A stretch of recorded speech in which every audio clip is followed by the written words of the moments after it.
She opened the door expecting a tuxedo, maybe a tray of herbal tea balanced on a gloved hand.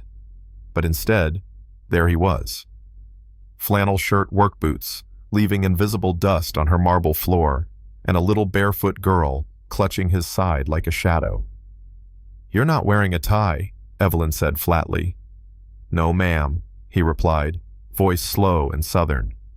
"But I brought a harmonica and a first aid kit. Figured one of them might come in handy." She didn't look at the harmonica poking from his pocket or the duffel bag slung over his shoulder. She looked at the child. Tiny thing. Auburn curls, holding out a string of blue beads like it meant something. "I ordered a 5-star Butler," Evelyn snapped. "Not this. Name's Colton Hayes," the man said evenly. "I fix things. Floors, boilers, dinner if you're lucky. And this here's my daughter Lila. She don't talk much, but she listens like the world's whispering to her." Evelyn folded her arms across her designer blouse, trying not to flinch as the brace dug into her hip. "I didn't request a family." He didn't miss a beat. "And I didn't ask to raise a little girl in an apartment with mold in the walls and no heat in winter. But here we are." The silence that followed wasn't awkward. It was heavy. The kind that settles right before your life takes a turn you can't walk back from. "You marked urgent care on your staffing request," Colton said, gently nudging Lila forward. "Said you needed 24/7 help post-op stairs, only no elevator for staff. So the agency sent a person, not a product." Lila held up her beads again. "Blue." "What is that?" Evelyn asked, narrowing her eyes. "She calls them mood beads," Colton said. "Blue means she feels safe." "I didn't ask how she feels." "No, ma'am. But she noticed how you feel." That landed a little too close. Evelyn's spine throbbed. Her meds had worn off hours ago. But she wasn't about to show weakness, not to some handyman with calloused hands and a child who read rooms better than Wall Street analysts. She should have slammed the door. She should have demanded a replacement. Instead, she stepped aside. 2 weeks, she muttered. No clutter, no noise, no kids in the common areas. They didn't speak much that first day. Colton unpacked in silence, fixing things she hadn't noticed were broken. Lila arranged beads by the window like she was building constellations only she could read. Later that night, Evelyn woke with a jolt. Her cane was missing. She cursed under her breath, struggling to stand. A voice, quiet but steady, floated from the hallway. "You okay?" "I don't need help," she snapped.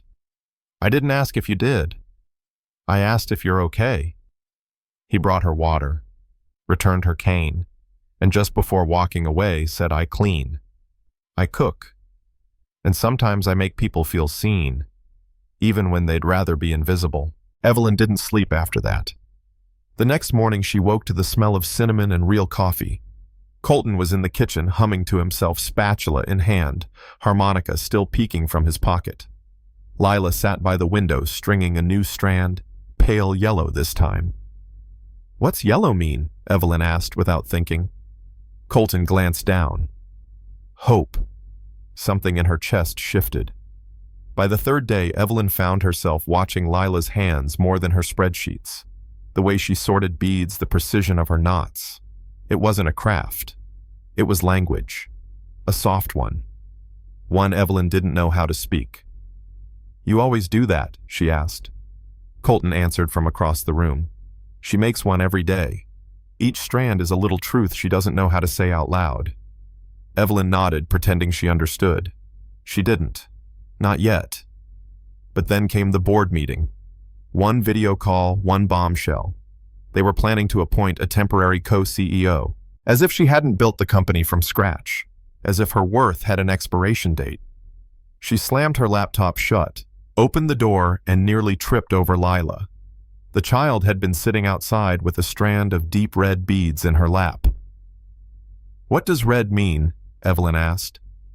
Colton's voice came from the kitchen. "Means the world feels angry." Evelyn muttered something about not being angry, just disappointed. "No, ma'am," Colton replied. "That's a different kind of red." Later that night she asked him, "Why didn't you say no to this job? To bringing your daughter somewhere she clearly doesn't belong?" He didn't flinch. Because I've learned, the places we least belong are sometimes the ones that need us most. And that God help her broke something wide open in Evelyn Hartman. But nothing cracked her like what happened the next week. Fundraiser night, lights, tuxedos, champagne, and Lila standing in the corner gripping a strand of beads like armor. Then the strand slipped. The beads scattered across marble floors like tiny bombs. The room hushed. Whispers. One voice louder than the rest. Why bring a child like that to an event like this? Evelyn didn't hesitate. She knelt beside Lila on the cold marble in her heels with cameras flashing. You dropped something beautiful, she whispered. But that doesn't mean it's broken. Then loud enough for the room to hear, she's not broken. She's overwhelmed. There's a difference. Gasps. Silence. Then Evelyn kicked off her heels. She doesn't need to adjust to the world, she said. Sometimes the world needs to adjust to her. And just like that, everything changed. The next morning, Evelyn found a bead strand on her nightstand, yellow with a white one in the center. She's trying to be brave, Colton said softly, but she's not sure who to trust. Evelyn took the beads, knelt down, and whispered, I should have said something sooner. That afternoon, she made a call. To the building management, she said. His name is Colton Hayes. His daughter's name is Lila. They're my guests. If I ever hear they were treated like anything less again, you're done. All of you. She didn't ask for approval. She ended the call. That night, she came home with takeout, chicken pot pie and lemon sorbet. I'm trying comfort food, she said. Colton chuckled. You didn't have to. I didn't, she replied. But I wanted to. And for once, that was enough. But it wasn't the end. Because a week later, as Evelyn handed him his harmonica repaired and polished, she asked him to stay. Teach me, she said. Not just music. Teach me how to stay. He hesitated. I'm just a janitor. You're the man who brushes beads out of carpet like they're gold, she said. You stayed. That's all I need.